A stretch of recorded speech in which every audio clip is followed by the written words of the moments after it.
Anak-anak, pasti semuanya sudah bersemangat mau mendengar lebih lanjut mengenai India. Kita memasuki bagian akhir dari petualangan David di India.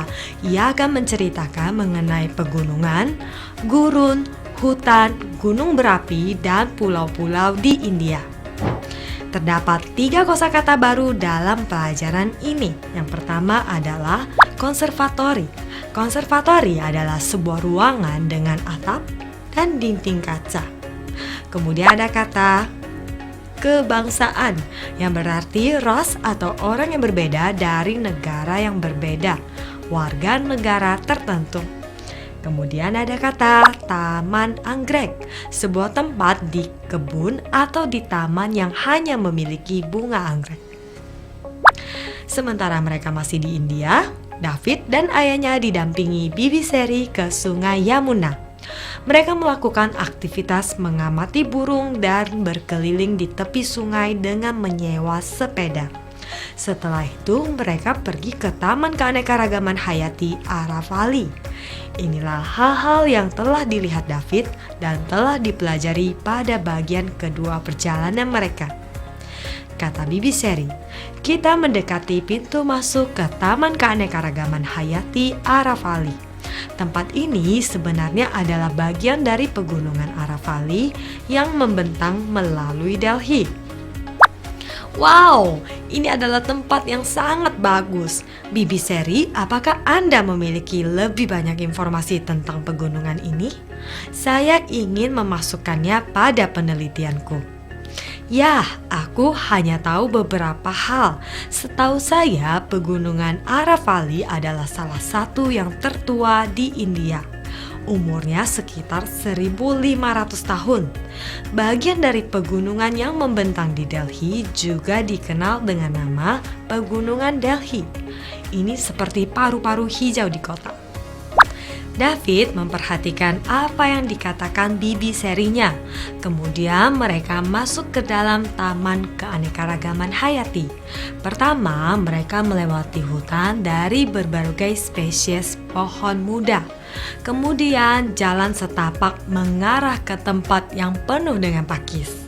Setelah itu mereka pergi ke Taman Anggrek, salah satu yang menarik dari taman. Dalam perjalanan kembali ke gerbang, mereka mendekati habitat berbagai spesies di Arafali dan melihat beberapa binatang. Mereka juga melewati konservatori tanaman herbal. Terakhir, mereka pergi ke konservatori kupu-kupu yang dapat menampung sekitar 30-40 spesies kupu-kupu. Ketika mereka kembali ke rumah, David selesai meneliti bagian terakhir dari proyeknya, pegunungan, gurun, hutan, gunung berapi, dan pulau-pulau yang ditemukan di India. Dia memasukkan informasi yang dia dapatkan tentang pegunungan Arafali. Dia juga menaruh beberapa foto yang dia dapatkan dari sana. Lalu, ia mencari informasi lain di berbagai website. Dia mengumpulkan berbagai informasi berikut untuk bagian proyek ini. India dikelilingi oleh pegunungan berikut: Pegunungan Himalaya dan Karakoram di India Utara, Syadri atau Ghat Barat di India Barat, Pegunungan Vindhya dan Satputra di India Tengah. Inilah gurun yang ditemukan di India. Gurun gunung dingin di Trans Himalaya, lembah gunung gurun Lahaul dan Spiti, ran besar Kutch. Ini adalah gurun garam terbesar di dunia. Gurun pasir India besar atau gurun Thar. Ini adalah gurun yang paling terkenal di India dan gurun terbesar ke-7 di dunia. Inilah beberapa hutan di India. Hutan Abuchmar, hutan Molai, mulai hutan Katoni, hutan Cagar Nan Mangalam, hutan Saranda, hutan Bakau Pichavaram yang merupakan hutan terbesar kedua di dunia. Dan beberapa gunung berapi yang ditemukan di India. Pulau Baren adalah satu-satunya gunung api aktif di India. Narcondam, Deccan Traps, Baratang, dan beberapa pulau yang terkenal di India. Kepulauan Andaman dan Nicobar yang terdapat 572 pulau yang indah. Kemudian ada Kepulauan Munro yang merupakan kelompok dari 8 pulau kecil, Kepulauan Laksatweb, kepulauan dari 36 pulau, Pulau Rameswaram, Pulau Cochin, pulau pada Sungai Chao Phraya, Chao Rao, Pulau Elepanta, Pulau Diu, Pulau Majuli. Informasi sebelumnya melengkapi penelitian David tentang India.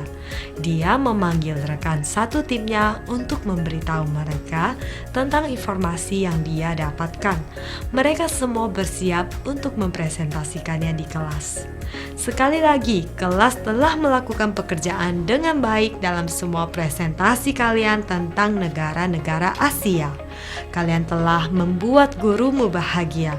Saya harap lebih dari mendapatkan nilai bagus, kalian telah menjadi sadar dan mampu menghargai negara kebangsaan lainnya. Itulah tujuan utama pelajaran kita dalam ilmu sosial. Memang David dan teman-teman sekelasnya belajar banyak dari penelitian dan presentasi kelas mereka, meskipun mereka sedikit kesulitan mendapatkan informasi yang mereka butuhkan.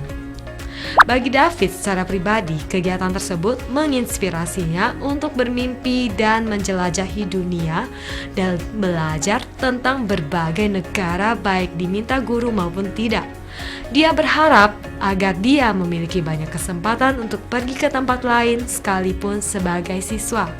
Akan jauh lebih baik lagi jika dia bisa melakukan semuanya bersama keluarga. Dan anak-anak, demikianlah akhir pelajaran ini. Waktunya untuk mengerjakan latihan pada buku aktivitasmu. Kita akan bertemu kembali pada bab berikutnya. Sampai jumpa.